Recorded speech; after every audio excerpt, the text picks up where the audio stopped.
کبھی ایسا ہوتا ہے کہ ایک انسان کو سنوارنے کے لیے گھر کا ہر فرد محنت کرتا ہے، وہ انسان نہیں سدھرتا۔ کبھی ایک انسان کو سنوارنے کے لیے سارے رشتہ دار محنت کرتے ہیں، وہ انسان نہیں سنورتا۔ کبھی ایک انسان کو سنوارنے کے لیے پورا شہر محنت کرتا ہے، نہیں سنورتا۔ کبھی ایک انسان کو سنوارنے کے لیے ملک محنت کرتا ہے، نہیں سنورتا۔ لیکن اللہ کبھی ایک انسان کو ایسا پیدا کر دیتا ہے جو ملک کے انسانوں کو بھی سدھار دیتا ہے، شہر کے انسانوں کو بھی سدھار دیتا ہے۔ انقلاب، تبدیلیاں کسی بندے واحد کے اٹھ جانے سے بھی اللہ عز و جل پیدا فرماتا ہے، لیکن اس اٹھنے والی شخصیت کے پیش نظر سب سے اہم جو چیز ہونی چاہیے وہ ہے للہ، اللہ کے لیے۔ قرآن مقدس میں رب قدیر جل جلالہ نے فرمایا قل انما اعظکم بواحدہ ان تقوموا للہ مثنی وفرادا ثم تتفکروا۔ آپ کہہ دیجئے، یعنی حضور سے رب فرما رہا ہے کہ کہہ دیجئے کہ میں تم کو ایک نصیحت کرتا ہوں، اعظکم بواحدہ، میں تم کو ایک نصیحت کرتا ہوں، ان تقوموا للہ، اللہ کے لیے کھڑے ہو جاؤ، مثنی وفرادا، دو یا ایک، ثم تتفکروا، پھر غور و فکر کرو۔ یاد رکھیں اللہ کے لیے کھڑے ہونے والوں کی تعداد آپ کو بظاہر مسجد میں بھی جماعت کی شکل میں بہت سارے نظر آئیں گے کہ نماز کے اندر لوگ کھڑے ہیں اور نیت بھی یہی کرتے ہیں کہ ہم اللہ کے لیے نماز پڑھ رہے ہیں، لیکن ہر نماز پڑھنے والے کے دل کی کیفیت کو نماز پڑھنے والا خود جانتا ہے۔ اس لیے ایک نمازی کی نماز کے بعد جو اس کی زندگی میں تبدیلی آنی چاہیے وہ کم ہی نظر آتی ہے، پتہ نہیں کھڑا ہونے والا کیوں کھڑا ہوا ہے۔ لیکن اگر کوئی اللہ کے لیے ایک کھڑا ہو جائے نا تو اللہ تعالیٰ اس ایک کی وجہ سے انیک کی زندگیوں کو بدل دیا کرتا ہے۔ سرکار حضور مفتی اعظم ہند علیہ رحمت و رضوان کی وہ ذات کہ جن کے مرید اور خلفاء کے اتنے مرید ہیں کہ اس کا بھی احاطہ کرنا مشکل ہے۔ ہمارے استاد گرامی نے اپنے خطاب میں فرمایا وہ پیروں کے بھی پیر تھے۔ آج بہت سارے ایسے پیر ہیں جن کے پیر بھی حضور مفتی اعظم ہند علیہ رحمت و رضوان۔ سمجھیے گا اللہ والوں کی نگاہوں میں بڑی تاثیر ہے۔ حضور مفتی اعظم ہند علیہ رحمت و رضوان کے حوالے سے ان کی ولادت سے پہلے ہی پیشن گوئی کر دی گئی تھی۔ بیٹا کیا بات ہے، سیدھے بیٹھو، آپ سیدھے بیٹھو بیٹا، ایک مرتبہ درود شریف پڑھ لیں۔ اللہم صلی علی سیدنا و مولانا محمد معدن الجود والکرم وآلہ وصحبہ وبارک وسلم۔ آپ ذرا سوچئے، کسی کو خلافت ملتی ہے بالغ ہونے کے بعد، عالم ہونے کے بعد، متقی ہونے کے بعد، پرہیزگار ہونے کے بعد، نمازی ہونے کے بعد، لیکن یہ کیسے مفتی اعظم ہے کہ 6 مہینے کے تھے تبھی خلافت مل گئی، 6 مہینے کے، اور ان کی ولایت اور ان سے مخلوق خدا کو فائدہ پہنچے گا، قربان جائیے۔ یہ ان کی ولادت سے پہلے اعلیٰ حضرت عظیم البرکت کو حضور مفتی اعظم ہند علیہ الرحمہ کے ہونے والے پیر نے بتا دیا تھا کہ مولانا تمہارے گھر ایک بیٹا پیدا ہوگا جس کا نام یہ رکھنا اور اس سے مخلوق خدا کو بہت فائدہ پہنچے گا۔ اور پھر تشریف لائے، حضور مفتی اعظم ہند علیہ الرحمہ کی ولادت پر نام بھی رکھا، خلافت بھی عطا فرمائی، مرید بھی بنا دیا۔ اور حضور مفتی اعظم ہند علیہ الرحمہ کے پیر جو ہیں، سبحان اللہ، کیا کہنا، حضرت سیدنا ابو الحسین نوری مارہ حروی رحمت اللہ تعالی علیہ، کیا کہنا ان کا، وقت کے عظیم جلیل القدر ولی کامل، ولایت کے اس اونچے مقام پر فائز تھے جس کی کوئی انتہا نہیں۔ اور یہ بات یاد رکھیں، توجہ چاہوں گا خاص طور پر، 2 چیزوں سے انسان بنتا ہے، جملے کو ذہن میں رکھیے گا۔ انسان کن چیزوں سے بنتا ہے؟ 2 چیزوں سے، یا کسی کی نظر سے بنتا ہے یا کسی کی دعا سے بنتا ہے۔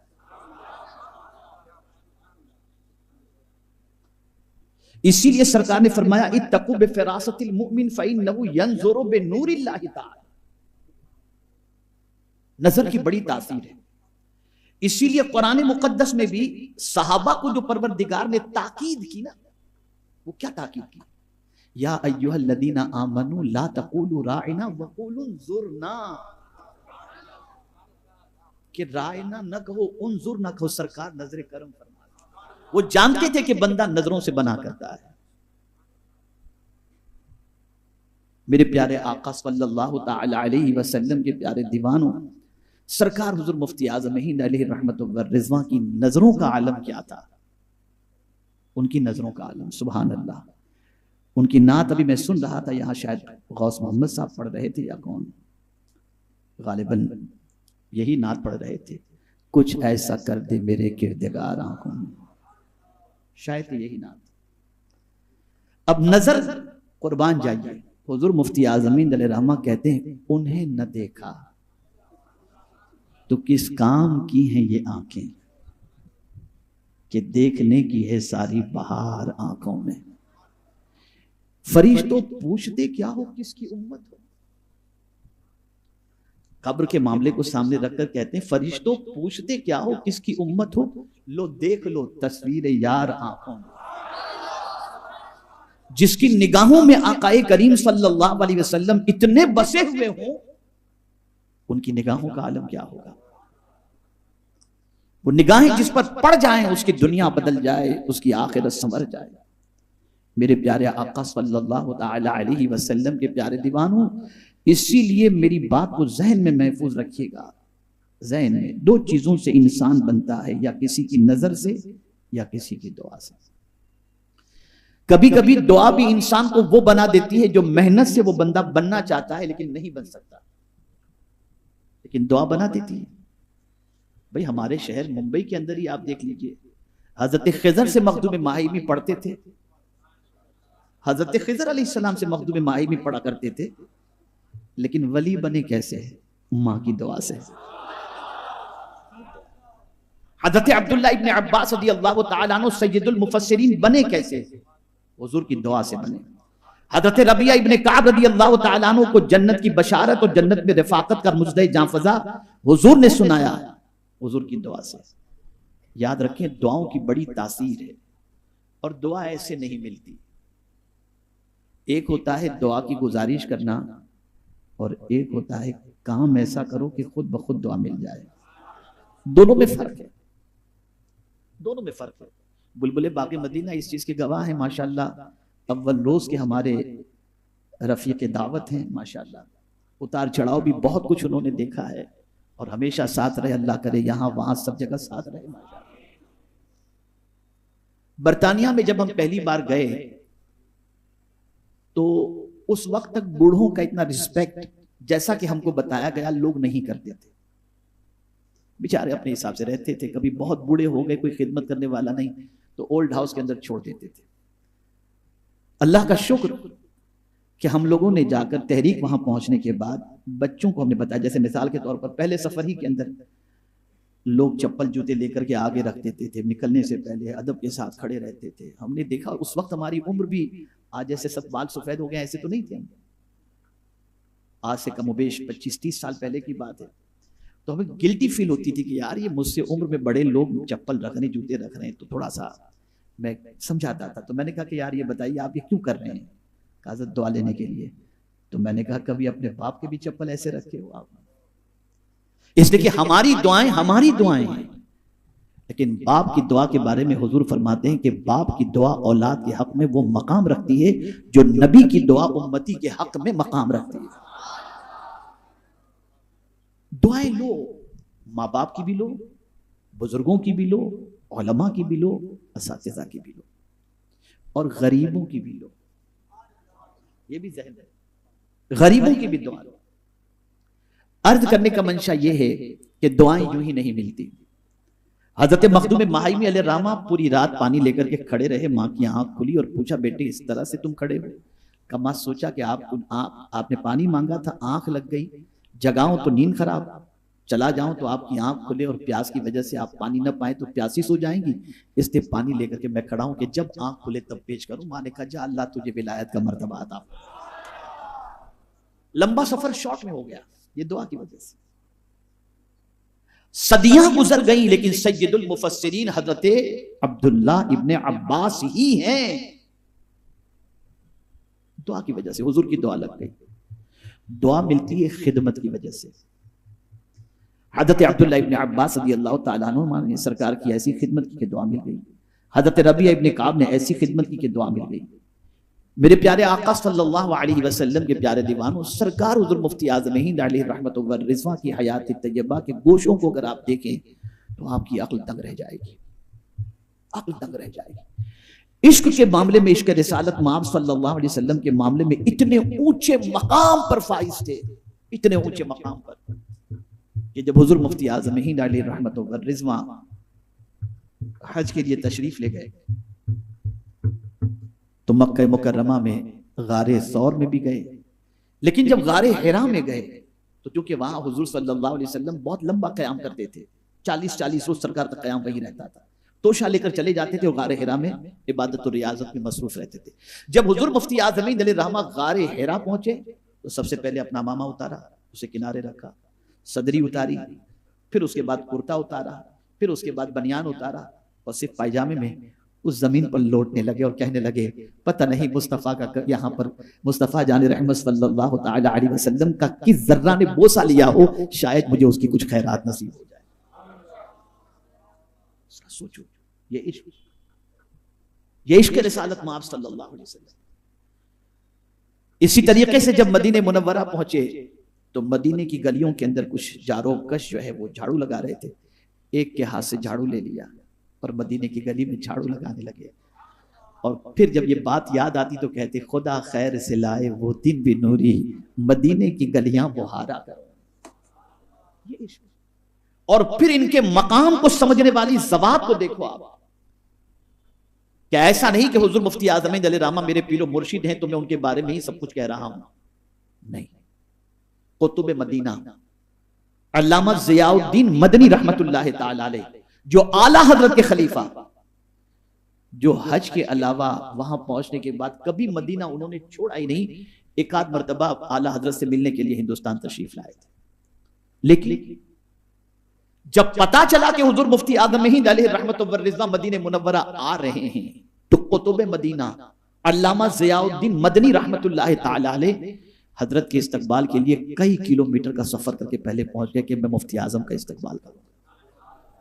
اس سے آپ اندازہ لگا سکتے ہیں کہ ان کتنے اونچے مقام پر وہ فائز تھے، کتنے اونچے مرتبے پر۔ میاں کہنا بہت آسان ہے شریعت پر عمل کرنا، لیکن اتنا آسان نہیں ہے۔ لیکن اللہ جس کے لیے آسانی پیدا کر دے اس کے لیے کوئی مشکل بھی نہیں۔ ہم لوگوں کا حال یہ ہے کہ چند عمرہ بلا لیں تو اپنی قسمت پر ناز کریں، چند عمرہ سے ملاقات ہو جائے تو اپنی قسمت پر ناز کریں، کبھی کوئی ہمیں گورنر کہہ دے کہ ہم ملنے آ رہے ہیں تو ہم اس کا میسج بھیجیں گے سب کو کہ آج اتنے بجے گورنر صاحب ہماری زیارت کو تشریف لانے والے۔ لیکن واہ مفتی اعظم ہند آپ کی عظمتوں پر قربان، گورنر نے، یو پی کے گورنر نے بریلی شریف کے اندر حضور مفتی اعظم ہند علیہ رحمہ سے ملنے کی تڑپ کے ساتھ مدینہ منورہ جب بریلی شریف جب وہ پہنچا تو کسی نے حضور مفتی اعظم ہند علیہ رحمہ کو اطلاع دی جب آپ رکشے پر سوار ہو چکے تھے۔ کہاں جا رہے تھے؟ ایک بیمار غریب کو دیکھنے کے لیے جا رہے تھے، اور آ کر اطلاع دی گورنر صاحب پہنچ چکے، بس ابھی آنے والے ہیں، وہ آپ کی زیارت کے لیے آنے والے ہیں۔ حضور مفتی اعظم ہند علیہ رحمہ نے فرمایا نبی کی سنت پر اٹھنے والا قدم کسی گورنر کے لیے واپس نہیں جا سکتا، میں جا رہا ہوں ایک غریب کے مزاج پرسش کے لیے۔ یہ بے نیازی تھی، یہ کیفیت تھی سرکار حضور مفتی اعظم ہند علیہ رحمۃ اللہ رضوان کی۔ آپ بھی جمعہ کی نماز پڑھتے ہیں، ہم بھی جمعہ کی نماز پڑھتے ہیں، ہم لوگوں کا حال کیا ہے؟ ہماری قوم جمعہ کی نماز کے اندر پھلانگ پھلانگ کر چھلانگ چھلانگ کر آگے چلی جاتی۔ حضور بحر العلوم حضرت علامہ مفتی عبد المنان صاحب علیہ رحمت و رضوان، جن کے احسان کو تادم زست سنی فراموش نہیں کر سکتے، کہ ان کی کاوشوں سے فتاوی رضویہ شریف آج ہمارے پاس موجود ہے۔ ہماری قوم تو جلدی بھول جاتی ہے۔ اور بڑی پیاری بات، رئیس المفسرین کے پاس ایک دن بیٹھا ہوا تھا، اور میں کوشش کرتا ہوں 10-15 روز میں تھوڑی دیر کے لیے حضرت کی صحبت اختیار کر لوں اور کچھ باتیں سن لوں. تو ایسی ایک دن بات چلی اور بات چلی لوگ قدر نہیں کرتے, لوگوں میں قدر کا جذبہ کم ہو چکا ہے. بہت عجیب سچویشن ہے. یہ کچھ لوگ تھے اور بات چل رہی تھی, تو بڑی پیاری بات حضرت نے فرمائی کہ انسان چاہتا ہے کہ اس کی قدر ہو, جبکہ قرآن کہتا ہے وَمَا قَدَرُ اللَّهَ حَقَّ قَدْرِهِ, لوگوں نے اللہ کی بھی ویسی قدر نہیں کی جیسی کرنی چاہیے, اللہ کی نہیں, تو بندے کی کیا قدر. اس لیے میرا جملہ یاد رکھیے گا, دو چیزیں مرنے کے بعد. میں سارے مبلغین اور علماء کو میری اصلاح کے لیے کہوں گا کہ میری غلطی ہو تو اصلاح کر دیں, لیکن طلبہ سے کہوں گا کہ اس چیز کو زندگی بھر اپنی ڈائری میں لکھ کر کے رکھ دو. دو چیزیں مرنے کے بعد ملتی ہیں, دو چیزیں بولیے مرنے کے بعد, ایک قبر اور ایک قدر. قبر بھی مرنے کے بعد ہی ملے گی اور دنیا آپ کی قدر بھی مرنے کے بعد ہی کرے گی. جیتے جی آپ امید مت رکھیے گا, جو اللہ کی قدر نہیں کر سکے وہ آپ کی ہماری کیا قدر کرے, اور یہ امید بھی نہ رکھو تو پھر کون قدر کرے گا. تو قرآن کہتا ہے وَمَن تَطَوَّعَ خَيْرًا فَإِنَّ اللَّهَ شَاكِرٌ عَلِيمٌ, جو اللہ کی رضا کے لیے بھلائی کا کام کرے اللہ قدر کرنے والا بھی ہے اور جاننے والا بھی ہے. اور وہ جب قدر کرتا ہے تو دہائیاں گزر جائیں, صدیاں گزر جائیں, جیسے صدیوں کے گزرنے کے بعد تاجدار کربلا کی محبت ہمارے دل کے اندر موجود ہے, ایسے ہی دہائیاں گزرنے کے بعد حضور مفتی اعظم کی محبت بھی ہمارے دل میں موجود ہے. اس لیے کہ انہوں نے اللہ کے لیے بھلائی کا کام کیا تو اللہ نے ان کی قدر کی. اے رسول اعظم صلی اللہ علیہ وسلم کے دیوانوں, تو حضور بحر العلوم فرماتے ہیں کہ الجامعۃ الاشرفیہ میں اعلان ہوا کہ آج جمعہ کی نماز حضور مفتی اعظم علیہ رحمۃ و رضوان پڑھائیں گے یا تشریف لائیں گے. اب جب یہ اعلان ہوا تو ہر طرف سے لوگوں کا جنب غفیر وہاں پر. اب حضور مفتی اعظم علیہ رحمۃ و رضوان پہنچے, لیکن اس وقت پہنچے جب مسجد کھچاکچ بھر چکی تھی, باہر پبلک بے پناہ تھی اور پہنچنے میں تھوڑی سی تاخیر ہو گئی. اب حضور مفتی اعظم علیہ رحمۃ و رضوان نے حضور بحر العلوم سے فرمایا کہ مولانا یہیں دھوپ میں چادر بچھا دو, یہیں بیٹھ کے نماز پڑھ. نہیں حضور آگے. کہا نہیں مولانا یہیں ٹھیک ہے, یہی نماز, پلان کے نہیں جانا چاہیے. بحر العلوم رو پڑے اور روتے ہوئے انہوں نے فرمایا کہ حدیث تو اس سے پہلے بھی ہم نے پڑھی تھی کہ لوگوں کو چھلانگ کر کے آگے جانے والا گویا جہنم کے پل کو تیار کرتا ہے. اس قسم کا ارشاد رسول اعظم کا موجود ہے. یہ جمعہ کو پھلانگ کے نہیں جانا چاہیے, منع فرمایا کہ ہاں آگے جگہ موجود ہو تو بات الگ ہے. لیکن حضور بحر العلوم علیہ الرحمہ فرماتے ہیں کہ میں نے حدیث پڑھی بھی تھی, پڑھائی بھی تھی, لیکن عمل کرنے والی ذات اگر میں نے دیکھا ہے تو مفتی اعظم ہند کی ذات کو میں نے دیکھا. اب آپ اور ہم یہاں بھی انشاءاللہ تھوڑی دیر کے بعد نیاز بھی تناول کریں گے, اور جب بھی آتے ہیں تو پانی بھی پیتے ہیں. اب یہاں حضور مفتی اعظم علیہ الرحمہ کے تقوی کو دیکھو, اور آپ جب بھی آئیں تو اعتکاف کی نیت کر لیا کریں, یہ معمول بنا لیں. اور آج میرا پیغام آپ کو ایک یہ بھی ہے کہ حضور صلی اللہ علیہ وسلم نے فرمایا جب مسجد میں داخل ہوا کرو تو مجھ پر درود و سلام بھیجا کرو, اور مسجد سے نکلو تب بھی درود و سلام بھیجا کرو. تو آپ دعا تو پڑھتے ہیں, درود و سلام بھول جاتے ہیں, اس سے یاد کر لیں. حضور مفتی اعظم علیہ رحمۃ و رضوان اور حضور محدث اعظم علیہ رحمہ دونوں ایک مسجد میں تشریف فرما تھے, دونوں ایک مسجد. ایک صاحب چائے لے کر کے آئے, انہوں نے حضور محدث اعظم علیہ رحمہ کو پیش کیا تو حضور محدث اعظم علیہ رحمہ نے چائے پی لی. حضور مفتی اعظم علیہ رحمہ کو چائے پیش کیا تو حضور مفتی اعظم علیہ رحمہ چائے لے کر مسجد کے باہر چلے گئے. اور پھر جو فرمایا وہ سنیے آپ. ارشاد فرماتے ہیں کہ حضرت محدث صاحب نے اعتکاف کی نیت یقیناً کی ہوگی اس لیے پی رہے ہیں, مجھے یاد نہیں کہ میں نے کیا تھا یا نہیں کیا تھا, اس لیے میں باہر آ کر کے اسے پی رہا ہوں. یہ تقویٰ تھا, یہ اللہ عز و جل کا خوف تھا, یہ شریعت پر عمل تھا. میرے پیارے آقا صلی اللہ علیہ وسلم کے پیارے دیوانوں, اگر رسول گرامی وقار صلی اللہ علیہ وسلم سے سچی محبت ہوتی ہے تو اس کی ایک علامت یہ ہے کہ محبوب کو جو چیز پسند وہی محب کو بھی پسند ہوتی ہے. ہم تو دعویٰ کر لیتے ہیں لیکن اگر حقیقت دیکھی جائے نا بہت دور, بہت دور. کس کو غریبوں سے محبت ہے؟ غریب تو اچھا نہیں لگتا, فقیر تو اچھا نہیں لگتا. لیکن آئیے میں آپ کو سناؤں, یہ مالیگاؤں کا واقعہ ہے. دارالعلوم اشرفیہ وہاں پر، وہاں سرکار حضور مفتی اعظم ہند علیہ رحمت و رضوان کو لوگوں نے بلایا تھا، حضرت وہاں تشریف لے گئے، بیٹھے ہوئے تو حضرت جہاں بھی جاتے تھے تعویذات کے لیے قطار لگ جاتی تھی اور حضرت تعویذ عطا فرماتے تھے۔ ابھی حضرت تعویذ لکھ رہے ہیں، بھیڑ بھاڑ بہت موجود ہے، ایک غریب پریشان حال دور بیٹھا تھا، تعویذ لے کر کے لوگ کھسکتے جاتے، وہ آہستہ آہستہ آگے آ جاتا، پھر جب ایک دم قریب آیا تو حضور مفتی اعظم ہند علیہ رحمہ سے کہتا ہے حضرت میری 2 بیٹیوں کا رشتہ طے ہو چکا ہے، ابھی تک کوئی انتظام نہیں ہوا، آپ کوئی تعویذ عطا فرما دیں۔ حضرت نے فرمایا بناتا ہوں۔ اب حضرت اس کے لیے بنانے جا رہے تھے، وہ چپ چاپ خاموشی سے نکل کے چلا گیا، حضرت اس کے لیے تعویذ بنا رہے ہیں، وہ چپ چاپ نکل گیا۔ اب حضور مفتی اعظم ہند علیہ رحمہ تعویذ بنانے کے بعد پوچھتے وہ غریب کہاں گیا؟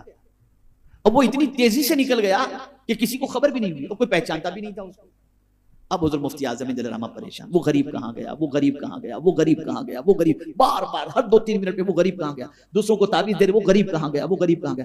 اتنے میں قریب کے گاؤں سے کچھ لوگ جو ہے وہ حضرت کو لینے کے لیے آئے تھے، تو وہ بھی دروازے پر انتظار، جلدی حضرت کو بولے، لوگ وہاں انتظار کریں، جلدی بولے، حضرت بولے پہلے وہ غریب بولا، وہ کہاں گیا، وہ غریب کہاں گیا، بار بار ایک ہی سوال۔ پھر جب وقت بہت زیادہ ہو گیا تو حضور مفتی اعظم ہند علیہ رحمہ نے لوگوں سے کہا اس غریب کو تلاش کرو، میں ابھی آتا ہوں، اور گئے لوگوں کے ساتھ جا کر کے وہاں کچھ لوگوں کو داخل سلسلہ کر کے واپس پلٹے، اور حضرت نے فرمایا وہ غریب کہاں گیا، ملا نہیں ملا، تو کافی دیر کے بعد وہ غریب آیا، حضور مفتی اعظم ہند علیہ رحمہ کے چہرے پر خوشی کے آثار نمایاں، مسکرانے لگے، حضور تم کہاں چلے گئے تھے؟ حضور میں عرض کر کے چلا گیا تھا، تھوڑا سوچا بھیڑ بھاڑ بعد میں آ جاؤ۔ پھر لوگوں نے کہا تجھے حضرت اتنا یاد کر رہے تھے، اتنا یاد کر رہے تھے، تو نے حضرت کو پریشان کر دیا۔ کہا نہیں پریشان کیا، میں چلا گیا تھا، میں سوچا بعد میں بھیڑ بھاڑ ہے، آپ بعد میں لے لوں گا۔ تو یہ غریبوں کی فکر تھی، یہ غریبوں کا خیال تھا۔ اب میں نے جب غور کیا کہ اتنا غریبوں کا خیال اور گورنر کی کوئی فکر نہیں، تو پھر مجھے خیال آتا ہے کہ میرے آقا صلی اللہ علیہ وسلم نے فرمایا ابغونی فی ضعفائکم، مجھے تلاش کرنا ہو تو تم میں کے کمزوروں میں مجھے تلاش کر لو۔ اسی لیے میرے اعلیٰ حضرت کہتے ہیں ہم غریبوں کے آقا پہ بے حد درود، ہم فقیروں کی سرورت پہ لاکھوں سلام۔ میرے پیارے آقا صلی اللہ تعالی علیہ وسلم کے پیارے دیوانوں، بہت عظیم المرتبت شخصیت کا نام ہے حضور مفتی اعظم۔ تقویٰ دیکھیں آپ، ٹرین کے اندر سرکار حضور مفتی اعظم علیہ رحمہ سفر فرما رہے ہیں، کوئی مقام ایسا نہیں جہاں پر لوگ تعویذ کے لیے نہ پہنچتے۔ حضور مفتی اعظم علیہ رحمہ ٹرین میں سفر کر رہے ہیں، ایک صاحب دوڑتے ہوئے آئے، حضور یہ پریشانی ہے، تعویذ چاہیے۔ حضرت نے فرمایا کاغذ لے کر کے آؤ، وہ گیا کاغذ لے کر کے آیا، حضور مفتی اعظم علیہ رحمہ نے تعویذ بنایا، اور معمول تھا حضور مفتی اعظم علیہ رحمہ کا، قاری صاحب نے کہا ہے کہ کچھ آپ بیتی بھی بتائیں تو میں بتاؤں گا انشاءاللہ العظیم، یہ تھوڑا سا حضرت کی عظمت آپ کے سامنے پیش کر دوں۔ تو حضور مفتی اعظم علیہ رحمہ کی عادت تھی تعویذ بنانے کے بعد فوراً اسے کاٹ کر تعویذ مانگنے والے کو دے دیتے، کاغذ حضرت کے پاس رہ جاتا تھا، لیکن وہ حضرت کا خود کا ہوتا تھا۔ اب یہ تعویذ حضرت نے بنا کر مانگنے والے کو تعویذ دے دیا، وہ لے کر چلا گیا، لیکن کاغذ اسی نے دیا تھا، وہ باقی کا کاغذ لے کر نہیں گیا، خالی تعویذ لے کر چلا گیا۔ اتنے میں دوسرا آیا، حضور مجھے بھی تعویذ ہے، کاغذ کا فرمایا ایسا ہے کہ یہ کاغذ میرا نہیں، یہ کاغذ میرا نہیں ہے، دیکھو بازو کے ڈبے میں یہ کاغذ والا ہے، پہلے اس سے اجازت لے لو کہ میں اس کے کاغذ پر تعویذ بنا سکتا ہوں کہ نہیں بنا سکتا۔ لائیے ایسا متقی اور پرہیزگار۔ عزت لباس سے نہیں ملتی، عزت دولت سے نہیں ملتی، اللہ نے واضح لفظوں میں فرما دیا ان اکرمکم عند اللہ اتقاکم، بے شک اللہ کے نزدیک تم میں سب سے زیادہ عزت والا اگر کوئی ہے تو جو سب سے زیادہ اللہ سے ڈرنے والا ہے۔ میرے پیارے آقا صلی اللہ علیہ وسلم کے پیارے دیوانوں، سرکار حضور مفتی اعظم علیہ رحمت و رضوان کی زندگی کے اتنے واقعات ہیں کہ میں آپ کو بتا نہیں سکتا۔ اب آپ بیتی کے حوالے سے میں عرض کر دوں، اس لیے کہ ایک 40 کو کل شریف بھی، اس سے پہلے تھوڑا سا ذکر بھی کر لیں گے، پھر اس کے بعد فاتحہ خوانی بھی ہوگی، پھر اس کے بعد شجرہ خوانی، اور اس کے بعد پھر انشاءاللہ دعا۔ میں بہت چھوٹا تھا، میں ان کا احسان زندگی پر نہیں بھول سکتا۔ حضرت صوفی باصفا الحاج نور محمد صاحب معرفانی جو حضور مفتی اعظم علیہ رحمہ کے خلیفہ تھے رحمہ اللہ، جوناگڑھ کے رہنے والے تھے، سرکار حضور مفتی اعظم علیہ رحمہ وہاں تشریف لائے، انہی کے گھر حضرت کا قیام تھا۔ میری عمر بہت چھوٹی تھی، ایک اندازے کے اعتبار سے 12-13 سال کی کم و بیش عمر رہی ہوگی، لیکن وہ مجھے اپنے بیٹے کی طرح ہی مانتے تھے، یا 14 سال کی کم و بیش عمر رہی ہوگی، وہ مجھے اپنے بیٹے کی طرح ہی مانتے تھے۔ الحاج محمد صاحب معرفانی علیہ رحمہ، ان کے گھر میں بلا تکلف میرا آنا جانا تھا۔ تو میں سرکار حضور مفتی اعظم علیہ رحمہ جب ان کے گھر قیام پذیر تھے تو میں ان کے گھر ہی میں رہا۔ حضور مفتی اعظم علیہ رحمہ حقہ پیتے تھے۔ اب ہوا یہ کہ ایک ان کی عادت کریمہ تھی، نماز ہمیشہ مسجد میں باجماعت حضور مفتی اعظم علیہ رحمہ ادا کرتے تھے، یہاں تک کہ سفر میں بھی اس کا اہتمام فرماتے۔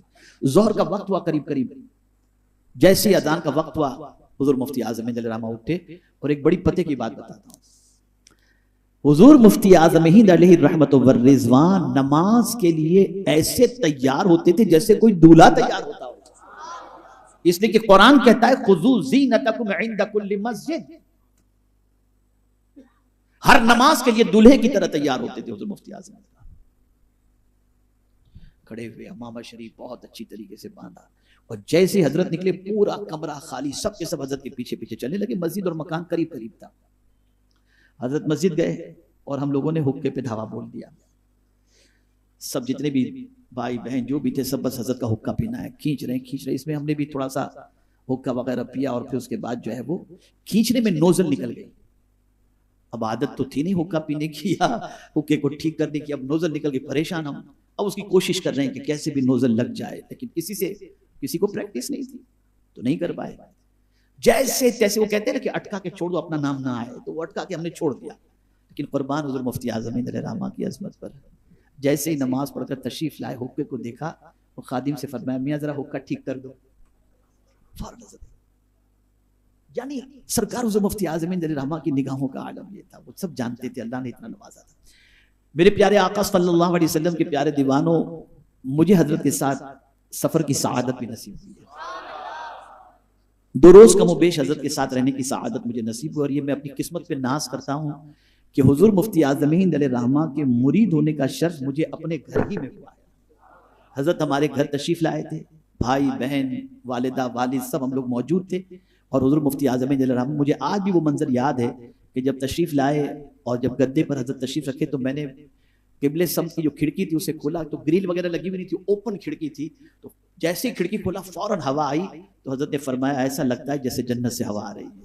مجھے آج بھی وہ جملے یاد ہے، میرے کانوں میں وہ آواز گونج رہی ہے آج، جب بھی یہ تصور کرتا ہوں تو حضرت کا یہ جملہ یاد ہے۔ گھر میں ہی ہمارے الحمدللہ حضرت سے ہم بیٹھ ہوئے، سفر میں اتفاق ہوا، اب ایک سفر بلکھا گاؤں کا نام ہے کاٹھیا واڑ کے اندر، وہاں کے لیے نکلے۔ حضرت آگے کی گاڑی میں تھے، ہم لوگ پیچھے کی گاڑیوں کی جو لائن تھی اس کے اندر اس زمانے میں ایمبیسیڈر چلتی تھی، اور اس زمانے کی سب سے اچھی گاڑی ایمبیسیڈر کہلاتی تھی۔ تو ہوا یہ کہ ہم لوگ پیچھے کی گاڑی میں تھے، حضرت آگے کی گاڑی میں تھے، اور پیچھے کی ایک گاڑی والے سے ایک روڈ کراس کرنے والا بندہ جو ہے، نیچے پل تھا، یعنی پل کے اوپر سے ہم گزر رہے تھے، نیچے کافی گہرائی تھی، اور ٹھوکر لگی ایک بندے کو، تو وہ اچھل کر جا کر کے پل کے اندر نیچے گر گیا، وہ نیچے گر۔ قربان میرے مفتی اعظم پر، حضرت کی گاڑی سب سے آگے تھی، تھوڑی دیر میں ہم نے دیکھا، گھبرائے ہم لوگ، تھوڑی دیر میں دیکھا تو حضرت پلٹ کر کے آ رہے ہیں، آ کر سیدھا نیچے اترے برج کے، اور اس بندے کو ہاتھ میں اٹھایا۔ وہ بندہ کہتا ہے کہ میں جب گر رہا تھا نا تو یہی ہاتھ تھے جس نے مجھے سہارا دیا۔ یہ تھے حضور مفتی اعظم، بہت عظیم شخصیت کے مالک کا نام ہے حضور مفتی اعظم، ولایت کے اس مقام پر فائز تھے کہ جیسا کہ رئیس المفسرین سے آپ نے سنا کہ مرید بننے آنے والا کہہ رہا ہے کہ میں مفتی اعظم کے ہاتھ میں ہاتھ دیا تو حضور مفتی اعظم نے اسے غوث پاک کا دیدار بھی کرا دیا۔ معمولی شخصیت کا نام۔ اب آخری بات عرض کر دوں، سرکار حضور مفتی اعظم علیہ رحمت والرضوان کے ساتھ جب سفر کا اتفاق ہوا جب تو حضرت کی بڑی کرم نوازیاں اس گنہگار پر تھیں کہ مجھے ہمیشہ بازو میں بٹھاتے تھے، اور میں حضرت کے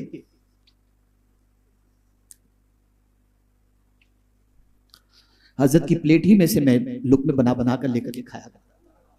یہ جو کچھ ہے یہ انہی کی دعاؤں کا صدقہ ہے۔ میرے پیارے آقا صلی اللہ تعالی علیہ وسلم کے پیارے دیوانوں، سرکار حضور مفتی اعظم علیہ رحمہ کی شخصیت اور ان کی ذات بہت عرف و اعلیٰ ہے، بہت عرف و اعلیٰ ہے۔ آج بھی الحمدللہ وہ رہنمائی کرتے ہیں، کرم نوازی کرتے ہیں، اتنا کرم کرتے ہیں جس کی کوئی انتہا نہیں۔ اور میرے پیارے آقا صلی اللہ علیہ وسلم کے پیارے دیوانوں، جب تک میں تراویح سناتا رہا، اب کمر اور گھٹنوں کے درد کی وجہ سے نہیں سنا رہا ہوں، لیکن جب تک میں سناتا رہا الحمدللہ میری عادت تھی مصلی پر جانے سے پہلے اپنے پیر کا تصور کر لیتا تھا اور ان سے عرض کرتا تھا لاج رکھ لیجئے گا، اور پھر کھڑا ہو جاتا تھا۔ الحمدللہ سرکار کی نالے پاک کا صدقہ ہے ایک زمانے تک الحمدللہ تراویح سنانے کی اللہ نے مجھے سعادت عطا فرمائی۔ میری یادداشت بڑی کمزور تھی بچپنے میں، بہت کمزور تھی اور بیمار بھی بہت رہتا تھا۔ میں حضور مفتی اعظم علیہ الرحمہ سے عرض کیا کہ حضور یاد نہیں رہتا، بہت بھول جاتا ہوں۔ ایک نقش انہوں نے مجھے عطا فرمایا تھا، اس نقش کو پہننے کے بعد میں عمومی طور پر اس سے بات نہیں کرتا، لیکن آج چونکہ سرکار حضور مفتی اعظم علیہ الرحمہ کا تذکرہ اور ان کی یاد کی محفل ہے تو ان کی کرم نوازیوں کی بات کروں گا۔ اس نقش کے بعد میری میموری اتنی شارپ ہو گئی اور یادداشت اتنی مضبوط ہوئی کہ میں نے آخری 10 پارے صرف 40 روز کے اندر حفظ کیے، صرف 40 روز، اتنی یادداشت میری مضبوط ہے۔ تو یاد رکھیں جن کی بارگاہ میں خراج عقیدت پیش کرنے کے لیے ہم اور آپ اس وقت یہاں پر حاضر ہیں، وہ ولایت کے بڑے اونچے مقام پر فائز تھے، بڑے اونچے مقام پر، اور یہ بتاؤں گا تو حیرت ہوگی کہ اس وقت ماررہ مطہرہ سے بڑا عظیم فیض لینے والے سرکار حضور مفتی اعظم اور اعلی حضرت رضی اللہ تعالی عنہما، یہ دونوں ذوات قدسیہ کو وہیں سے فیض ملا ہے، بہت بہت فیض ملا۔ لیکن آپ کو جان کر حیرت ہوگی کہ اس وقت حضور امین ملت، حضور اشرف ملت اور حضور رفیق ملت سید نجیب میاں صاحب کو کہتے ہیں، حضرت سید نجیب میاں صاحب مرید ہیں حضور مفتی اعظم علیہ الرحمہ، ان کے گھر والے حضور مفتی اعظم علیہ رحمت و رضوان کے مقام و مرتبے کو جانتے تھے، حالانکہ جو کچھ ملا اس در سے ملا، اس بارگاہ سے ملا، لیکن قدر والے جانتے ہیں کس کی قدر کرنی چاہیے۔ اے رسول اعظم صلی اللہ علیہ وسلم کے دیوانوں، میں حضور رئیس المفسرین کے اس پیغام کو دل کے نہا خانے میں جگہ دیتے ہوئے یہ عرض کروں گا کہ انشاءاللہ ہر سال حضور مفتی اعظم علیہ الرحمہ کا اب عرس اس مسجد میں انشاءاللہ منایا جائے گا۔